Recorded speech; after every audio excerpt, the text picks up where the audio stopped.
Hi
hello friends, welcome back to my channel middle class lifestyle. ಇವತ್ತಿನ ಈ ವ್ಲಾಗ್ನ ಶುರು ಮಾಡ್ತಾ ಇದ್ದೀನಿ. ಇವತ್ತಿನ ವ್ಲಾಗಲ್ಲಿ ನಮ್ಮ ಊರಲ್ಲಿ ನಾವು ಕಟ್ಟಿರೋಂಥ ಮನೆಯ ಗೃಹ ಪ್ರವೇಶದ ವ್ಲಾಗನ್ನು ನಿಮ್ಮ ಜೊತೆ ಹಂಚ್ಕೊಳ್ತಾ ಇದ್ದೀನಿ. ಧನುರ್ಮಾಸ ಇನ್ನೇನು ಆರಂಭ ಆಗುತ್ತೆ ಅನ್ನೋಂಥ ಟೈಮಲ್ಲಿ ಗೃಹ ಪ್ರವೇಶ ಮಾಡಿದ್ದು. ಇನ್ನೂ ಸ್ವಲ್ಪ ಮನೆ ಕೆಲಸಗಳಿತ್ತು, ರೇಲಿಂಗ್ಸ್ ಎಲ್ಲ ಹಾಕಿರಲಿಲ್ಲ. ಹಾಗಾಗಿ ನಾನಿವತ್ತು ಏನು ಮನೆ ವಿಡಿಯೋ ತೋರಿಸ್ತಾ ಇಲ್ಲ. ಸಪ್ರೇಟಾಗಿ ಎಲ್ಲನೂ ಕೂಡ ಸೆಟಲ್ ಆದಮೇಲೆ ಎಲ್ಲನೂ ಜೋಡಿಸ್ಕೊಂಡಿದ್ದ ನಂತರ ಹೋಮ್ ಟೂರ್ ಮಾಡಿ ನಿಮಗೆ ಹೇಗಿದೆ ಮನೆ ಅನ್ನೋದನ್ನು ತೋರಿಸ್ಕೊಡ್ತೀನಿ. ಇನ್ನು ಇವಾಗ ನೀವು ನೋಡ್ತಾ ಇರೋದು ಗೃಹ ಪ್ರವೇಶದ ಹಿಂದಿನ ದಿವಸ ನಡೀತಾ ಇರುವಂತಹ ಪೂಜೆಗಳು. ಪೂಜೆಗೆ ನನ್ನ ಮೈದ್ನ ಹಾಗೆ ಓರ್ಗಿತ್ತಿ ಕೂತ್ಕೊಂಡಿದ್ದಾರೆ. ಗೃಹ ಪ್ರವೇಶದಲ್ಲಿ ನಾವು ಸತ್ಯನಾರಾಯಣ ಸ್ವಾಮಿ ಪೂಜೆಯನ್ನು ಮಾಡಿಸ್ತಾ ಇಲ್ಲ, ಅದ್ರ ಬದಲಾಗಿ ನಾವು ಹರಿಕತೆ ಇಟ್ಕೊಂಡಿದ್ದೀವಿ ಗೃಹ ಪ್ರವೇಶದ ರಾತ್ರಿ. ಹಾಗಾಗಿ ಇಲ್ಲಿ ನಮ್ಮ ಮನೆ ದೇವರ ಆಂಜನೇಯ ಸ್ವಾಮಿಯ ಕಳಸವನ್ನು ಸ್ಥಾಪನೆ ಮಾಡಿದ್ದಾರೆ. ಹಾಗೆ ಲಕ್ಷ್ಮೀನಾರಾಯಣ ಕಳಸವನ್ನು ಕೂಡ ಇಟ್ಟಿದ್ದಾರೆ. ಇಲ್ಲಿ ನವಗ್ರಹ ಪೂಜೆ ಹಾಗೆ ವಾಸ್ತು ಪೂಜೆ ಎಲ್ಲ ಕೂಡ ನಡೀತಾ ಇದೆ. ನಮ್ಮ ಮನೆ ಗೃಹ ಪ್ರವೇಶಕ್ಕೆ ಯಾವ ಪುರೋಹಿತರು ಬಂದು ಪೂಜೆನೆಲ್ಲ ನಡೆಸ್ಕೊಟ್ಟಿದ್ರು ಅದೇ ಪುರೋಹಿತರನ್ನ ನಾವು ಈ ಮನೆ ಗೃಹ ಪ್ರವೇಶಕ್ಕೂ ಕೂಡ ಕರೆಸಿದ್ವಿ. ತುಂಬ ಚೆನ್ನಾಗಿ ಪೂಜೆ ಎಲ್ಲವೂ ಕೂಡ ನಡೀತು. ಹಾಗೆ ನಾವುಗಳು ಕೂಡ ತುಂಬಾ ಬ್ಯುಸಿ ಇದ್ವಿ ಬೇರೆ ಬೇರೆ ಕೆಲಸಗಳಲ್ಲಿ. ಹಾಗಾಗಿ ಅಲ್ಪ ಸ್ವಲ್ಪ ವಿಡಿಯೋ ಕ್ಲಿಪ್ಪಿಂಗ್ಸ್ಗಳನ್ನ ತೆಗೆದಿದ್ದೀನಿ, ಅದನ್ನೇ ಹಾಕ್ತಾ ಇದ್ದೀನಿ ಅಷ್ಟೇ. ತುಂಬ ಎಲ್ಲ ವಿಡಿಯೋ ಮಾಡೋದಕ್ಕೆ ಆಗಲಿಲ್ಲ. ಯಾಕಂದರೆ ಒಂದು ಫಂಕ್ಷನ್ ಅಂತಂದಮೇಲೆ ಎಷ್ಟೆಲ್ಲ ಜವಾಬ್ದಾರಿಗಳಿರುತ್ತೆ, ಕೆಲಸಗಳಿರುತ್ತೆ ಅನ್ನೋದು ನಿಮಗೂ ಗೊತ್ತಿರುತ್ತೆ ಅಂತ ಭಾವಿಸ್ತೀನಿ. ಪದೇ ಪದೇ ಮೊಬೈಲ್ ಇಟ್ಕೊಂಡು ವಿಡಿಯೋ ಮಾಡೋದಕ್ಕಂತೂ ಆಗೋದಿಲ್ಲ. ಮನೆ ಮೆಜರ್ಮೆಂಟು ಸ್ವಲ್ಪ ಚಿಕ್ಕದಾಗೇ ಇದೆ, ಹಾಗಾಗಿ ಟ್ರಿಪ್ಲೆಕ್ಸ್ ಮಾಡ್ಕೊಂಡಿರೋದು, ಡ್ಯೂಪ್ಲೆಕ್ಸ್ ಟೈಪು.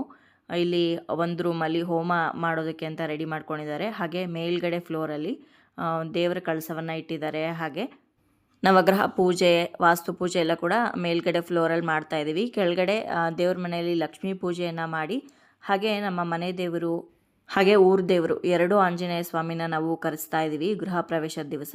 ಹಾಗಾಗಿ ಕೆಳಗಡೆ ಅಂದರೆ ಗ್ರೌಂಡ್ ಫ್ಲೋರಲ್ಲಿ ಎರಡೂ ದೇವರನ್ನು ಕೂರಿಸೋ ರೀತಿ ಜಾಗ ಮಾಡಿಕೊಂಡು, ಜೊತೆಗೆ ರಾತ್ರಿ ಹರಿಕತೆ ಬೇರೆ ಇರೋದ್ರಿಂದ ಶನಿ ಮಹಾತ್ಮಂದು ಅದಕ್ಕೂ ಕೂಡ ಸ್ವಲ್ಪ ಜಾಗವನ್ನು ಇಟ್ಕೊಂಡಿದ್ದೀವಿ.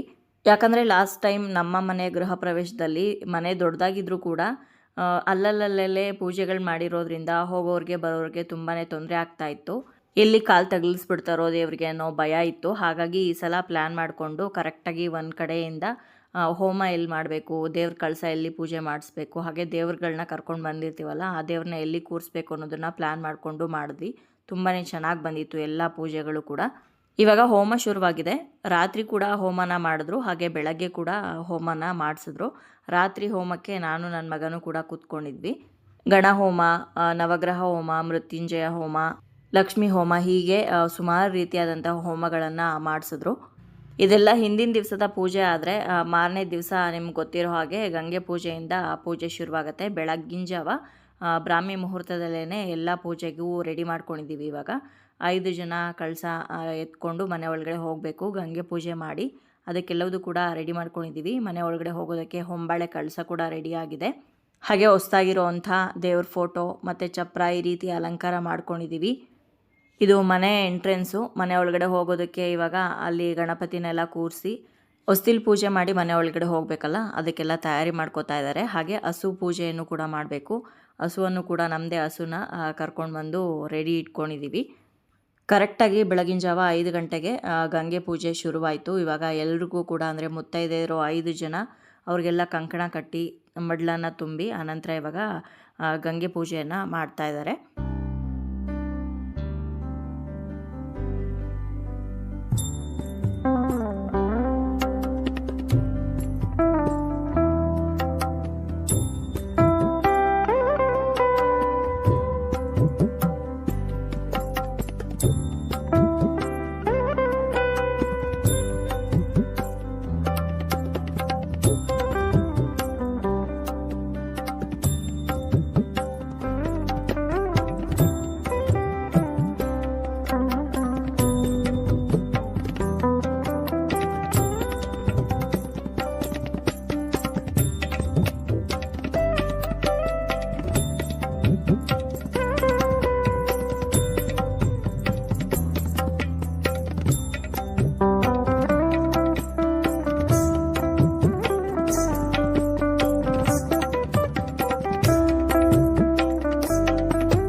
ಗಂಗೆ ಪೂಜೆ ಮಾಡಿ ಕಂಕಣ ಕಟ್ಕೊಂಡು ಹಾಗೆ ತಾಂಬೂಲ ಎಲ್ಲ ಮುತ್ತೈದೆಯರು ಕೊಟ್ಟಿದ ನಂತರ ಇವಾಗ ಗೋ ಪೂಜೆ ಮಾಡಿ ಗೋವಿಗೆ ಬಾಳೆಹಣ್ಣು ಎಲ್ಲ ತಿನ್ನಿಸ್ತಾ ಇದ್ದಾರೆ. ಇವಾಗ ಹೊಸ್ತಿಲು ಪೂಜೆಯನ್ನು ಮಾಡ್ತಾ ಇದ್ದಾರೆ. ಹೊಸ್ತಿಲು ಪೂಜೆ ಆದ ನಂತರ ದೃಷ್ಟಿಯನ್ನು ನಿವಾಳಿಸ್ತಾರೆ ಬೂದುಗುಂಬಳಕಾಯಿಂದ. ಯಾರದೇ ಕೆಟ್ಟ ದೃಷ್ಟಿ ಆಗಿರ್ಬೋದು, ನರದೃಷ್ಟಿ ಆಗಿರ್ಬೋದು, ಯಾವುದೂ ಕೂಡ ಮನೆ ಮೇಲೆ ಬೀಳದೇ ಇರಲಿ ಅಂತ ದೃಷ್ಟಿಯನ್ನು ತೆಗೆದು ಕುಂಬಳಕಾಯನ್ನು ನಿವಾಳಿಸಿ ಬೂದುಗುಂಬಳಕಾಯನ್ನು ಹೊಡೆಯೋ ಅಂಥದ್ದನ್ನು ಕೂಷ್ಮಾಂಡ ಬಲಿ ಅಂತ ಕರೀತಾರೆ. ಬರೀ ಬೂದುಗುಂಬಳಕಾಯಿಂದ ಮಾತ್ರನೇ ಅಲ್ಲದೆ ನಿಂಬೆಹಣ್ಣಿಂದನೂ ಕೂಡ ದೃಷ್ಟಿಯನ್ನು ತೆಗೆಸ್ತಾರೆ. ಅದಾದಮೇಲೆ ಮನೆ ಒಳಗಡೆ ಹೋದ ನಂತರ ಹಾಲನ್ನು ಉಗ್ಸಿ ಲಕ್ಷ್ಮೀ ಪೂಜೆ ಮಾಡಿ ವಾಸ್ತು ಪೂಜೆಯನ್ನು ಮಾಡಿಸಿ ಹೋಮವನ್ನು ಮಾಡಿಸಿ ಅನಂತರ ಬಲಿ ಪೂಜೆಯನ್ನು ಮಾಡಿಸ್ತಾರೆ. ನಾನಿಲ್ಲಿ ಹಾಲು ಉಗ್ಸೋವರೆಗೂ ಮಾತ್ರನೇ ಕೆಲವೊಂದು ಕ್ಲಿಪ್ಪಿಂಗ್ಗಳನ್ನ ತೆಗೆದೆ. ಅದಾದಮೇಲೆ ಒಬ್ಬರೊಬ್ಬರೇ ನೆಂಟರುಗಳು ರಿಲೇಟಿವ್ಸ್ ಎಲ್ಲ ಬರೋದಕ್ಕೆ ಶುರುವಾದರು. ಹಾಗಾಗಿ ಜಾಸ್ತಿ ವಿಡಿಯೋನ ಮಾಡೋದಕ್ಕಾಗಲಿಲ್ಲ. ಯಾಕಂದರೆ ಬಂದವ್ರನ್ನೆಲ್ಲ ಮಾತಾಡಿಸ್ಬೇಕು, ಅವ್ರಿಗೆ ಅರ್ಶಿನ ಕುಂಕುಮ ಕೊಡೋದು, ಗಿಫ್ಟ್ ಕೊಡೋದು, ಈ ರೀತಿ ಬೇರೆ ಬೇರೆ ಕೆಲಸಗಳಲ್ಲಿ ತುಂಬಾ ಬ್ಯುಸಿಯಾಗಿದ್ವಿ. ಹಾಗಾಗಿ ಅನಂತರ ನಮ್ಮ ಮನೆ ದೇವರು ಹಾಗೆ ಊರ ದೇವರು ಆಂಜನೇಯ, ಎರಡೂ ಆಂಜನೇಯನ ಮೆರವಣಿಗೆ ಮುಖಾಂತರ ಮನೆ ಕರ್ಕೊಂಡು ಬಂದಿದ್ದು. ಇದನ್ನು ಯಾವುದನ್ನು ಕೂಡ ನಾನು ವಿಡಿಯೋ ಮಾಡೋದಕ್ಕೆ ಆಗಲಿಲ್ಲ. ಇವಾಗ ಬೂದುಗುಂಬಳಕಾಯಿಂದ ದೃಷ್ಟಿಯನ್ನು ತೆಗೆದು ಆ ಕೆಂಪು ನೀರಲ್ಲಿ ಕೈಯನ್ನು ಅದ್ಕೊಂಡು ಅಂಗೈ ಅಚ್ಚನ್ನು ಮನೆ ಮೇಲೆ ಹಾಕ್ತಾ ಇದ್ದಾರೆ. ಇದಾದಮೇಲೆ ಅಫಿಷಿಯಲ್ ಆಗಿ ಇವಾಗ ಮನೆಯ ಗೃಹ ಪ್ರವೇಶ ನಡೆಯುತ್ತೆ. ಕೆಲವೊಬ್ಬರು ಸೇರಲ್ಲಿ ಅಕ್ಕಿಯನ್ನು ತುಂಬಿಸಿ ಅದರ ಮೇಲೆ ಬೆಲ್ಲದ ಚಿಟ್ಟು ಕಾಲಲ್ಲಿ ಒದೆಯೋದ್ರ ಮುಖಾಂತರ ಮನೆ ಒಳಗಡೆ ಪ್ರವೇಶ ಮಾಡ್ತಾರೆ. ಇನ್ನು ಕೆಲವರು ಈ ರೀತಿ ಕೈಯಲ್ಲಿ ಅರಳು ಸಿಗುತ್ತಲ್ಲ, ಆ ಅರಳನ್ನು ಮನೆ ಒಳಗಡೆ ಎರಚುತ್ತಾ ನಮ್ಮನೆ ಹೀಗೆ ಯಾವಾಗಲೂ ಸಮೃದ್ಧಿಯಾಗಿರಲಿ ಅಂತ ಕೇಳಿಕೊಂಡು ಮನೆ ಪ್ರವೇಶವನ್ನು ಮಾಡಬೇಕು. ಮೊದಲು ಗೋವನ್ನು ಮನೆ ಒಳಗಡೆ ಕರ್ಕೊಂಡು ಬರಬೇಕು. ಅದಾದಮೇಲೆ ಹೊಂಬಾಳೆ ಕಳಸ ಬರಬೇಕು. ಅದಾದಮೇಲೆ ಮನೆ ದೇವರ ಫೋಟೋವನ್ನು ತೊಗೊಂಡು ಬರಬೇಕು. ಅದಾದ ನಂತರ ನಾವು ಗಂಗೆ ಪೂಜೆ ಮಾಡಿರೋವಂಥ ನೀರನ್ನು ಮನೆ ಒಳಗಡೆ ತೊಗೊಂಡು ಬಂದು ನಾವು ಮನೆಯ ಮೂಲೆ ಮೂಲೆಗೂ ಕೂಡ ಹೋಗಿ ಬರಬೇಕಾಗತ್ತೆ. ಈ ರೀತಿ ಮನೆ ಪ್ರವೇಶ ಆದ ನಂತರ ಒಲೆ ಅಥವಾ ಗ್ಯಾಸ್ ಸ್ಟವ್ ಪೂಜೆಯನ್ನು ಮಾಡಿ ಹಾಲನ್ನು ಉಕ್ಕಿಸ್ಬೇಕು. ಡಿಸೆಂಬರ್ 14ನೇ ತಾರೀಕು ನಾವು ಗೃಹ ಪ್ರವೇಶ ಮಾಡಿದ್ದು. ಧನುರ್ಮಾಸ ಇನ್ನೇನು 2 ದಿನದಲ್ಲಿ ಶುರುವಾಗ್ತಾ ಇತ್ತು. ಹಾಗೆ ಮಾರ್ಗಶಿರ ಮಾಸ, ಅದರಲ್ಲೂ ಡಿಸೆಂಬರ್ ಆಗಿರೋದ್ರಿಂದ ವಿಪರೀತನೇ ಚಳಿ ಇತ್ತು. ಇವಾಗ ಹಾಲು ಉಗ್ಸೋದಕ್ಕೆ ಅಂತ ಗ್ಯಾಸ್ ಸ್ಟವ್ ಪೂಜೆ ಎಲ್ಲ ಮಾಡಿ ಒಲೆ ಮೇಲೆ ಹಾಲು ಇಟ್ಟಿದ್ದೀವಿ. ಹಾಲು ಉಕ್ಕಿದ ನಂತರ ಸಕ್ಕರೆ ಹಾಕಿ ನಮ್ಮನೆ ಹಾಲು ಉಕ್ದಂಗೆ ಉಕ್ಲಿ ಅಂತ ಹೇಳಿದ್ರೆ ಅಲ್ಲಿಗೆ ಮುಕ್ಕಾಲು ಭಾಗ ಗೃಹ ಪ್ರವೇಶದ ಕಾರ್ಯಕ್ರಮಗಳು, ಪೂಜೆಗಳೆಲ್ಲವೂ ಕೂಡ ಮುಗಿಯುತ್ತೆ. ನಿಮ್ಮ ಆಶೀರ್ವಾದ ಸದಾಕಾಲ ನಮ್ಮ ಮೇಲೆ, ನಮ್ಮ ಫ್ಯಾಮಿಲಿ ಮೇಲೆ ಇರಲಿ ಅಂತ ಈ ಮೂಲಕ ಕೇಳ್ಕೊಳ್ತಾ ಇದ್ದೀನಿ. ಇಲ್ಲಿ ವಿಡಿಯೋಗ್ರಾಫರು ಪೂರ್ತಿಯಾಗಿ ಕವರ್ ಮಾಡ್ಕೊಂಬಿಟ್ಟಿದ್ದಾರೆ. ಅಷ್ಟಾಗಿ ಕರೆಕ್ಟಾಗಿ ಕಾಣಿಸ್ತಾ ಇಲ್ಲ. ಅಲ್ಲಿ ಸ್ವಲ್ಪ ನಾನು ಜಾಗ ಮಾಡಿಕೊಂಡು ಎಷ್ಟಾಗುತ್ತೋ ಅಷ್ಟು ಕವರ್ ಮಾಡೋದಕ್ಕೆ ಪ್ರಯತ್ನ ಪಟ್ಟಿದ್ದೀನಿ. ಫೈನಲಿ ಹಾಲು ಉಕ್ಕಿದೆ. ಮನೆ ಯಾವಾಗಲೂ ಇದೇ ರೀತಿ ಹಾಲು ಉಕ್ಕದಂಗೆ ಉಕ್ತಾ ಇರಲಿ, ಸಿರಿ ಸಂಪತ್ತು ಆ ಭಗವಂತನಲ್ಲಿ ಕೇಳ್ಕೊಳ್ತಾ ಇದ್ದೀನಿ.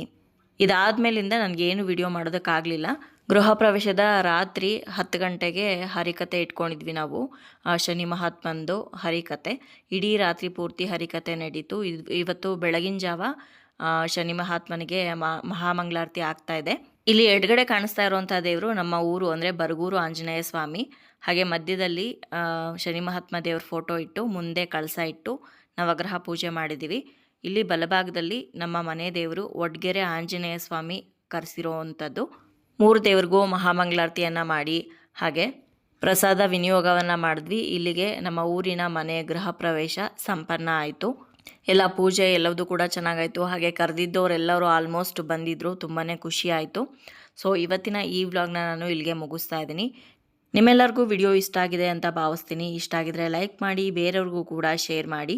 ಹಾಗೆ ನಿಮ್ಮ ಅನಿಸಿಕೆ ಅಭಿಪ್ರಾಯವನ್ನು ಖಂಡಿತವಾಗ್ಲೂ ಕಮೆಂಟ್ ಮುಖಾಂತರ ಬರೆದು ತಿಳಿಸಿ. ಮತ್ತೊಂದು ಇಂಟ್ರೆಸ್ಟಿಂಗ್ ವಿಡಿಯೋದೊಂದಿಗೆ ನಿಮ್ಮನ್ನ ಮತ್ತೆ ಭೇಟಿ ಆಗ್ತೀನಿ. ಅಲ್ಲಿಯವರೆಗೂ ಧನ್ಯವಾದಗಳು. ಲೋಕ ಸಮಸ್ತ ಸುಖಿನೋ ಭವಂತು.